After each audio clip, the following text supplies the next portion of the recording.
नजर अपनी कमियों पर भी रखो, हमेशा सामने वाला गलत नहीं होता। तो नमस्कार मेरे प्यारे प्यारे बच्चों, आप सबका हार्दिक हार्दिक स्वागत, अभिनंदन। बेटा, जब दूसरा कोई गलती करता है तब तो हम उसे उपदेश देने लग जाते हैं, लेकिन जब हमारी खुद की गलती होती है तब हम स्वीकार नहीं करते हैं।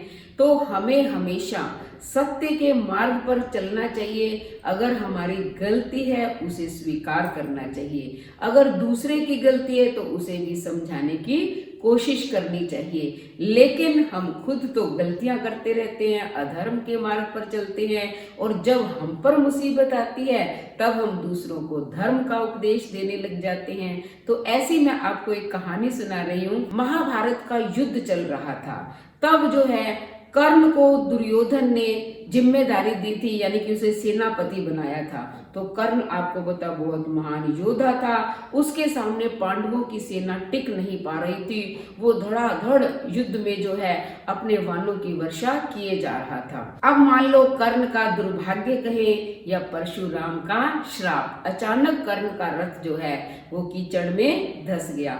वो तुरंत उससे कूदा और पहिए को निकालने की कोशिश करने लगा।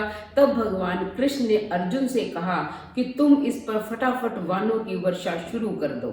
जैसे ही अर्जुन ने वान चलाने शुरू किए तब जो है कर्ण ने प्रार्थना करनी शुरू की। कहते कि हे धर्म युद्ध करने वाले योद्धा, तुम्हें पता नहीं है कि मैं निहत्था हूँ और तुमसे प्रार्थना कर रहा हूँ कि मुझे मेरा पहिया निकाल लेने दो, फिर मुझसे युद्ध करना। तो प्रार्थना करने वाले पर, निहत्थे व्यक्ति पर कभी भी युद्ध में वार नहीं करना चाहिए। तब भगवान कृष्ण ने कर्ण के प्रश्न का उत्तर दिया कि अब तुम्हें धर्म याद आ रहा है, अब तुम धर्म का उपदेश दे रहे हो। उस समय तुम्हारा धर्म कहाँ गया था जब तुमने दुर्योधन के साथ मिलकर लाक्षागृह की रचना की, भीम को मारने के लिए विष दिया, द्रौपदी का चीरहरण करवाया और एक निहत्थे अभिमन्यु पर तुम्हारे सहित 7 महारथियों ने उसे घेर कर चक्रव्यूह में फंसाकर मार डाला। तब तुम्हारा ये धर्म का उपदेश कहाँ गया था? अब जो है कर्ण के पास भगवान कृष्ण के प्रश्नों का कोई उत्तर नहीं था और अर्जुन ने इतने वानों की वर्षा की कि कर्ण मारा गया और पराजित हो गया।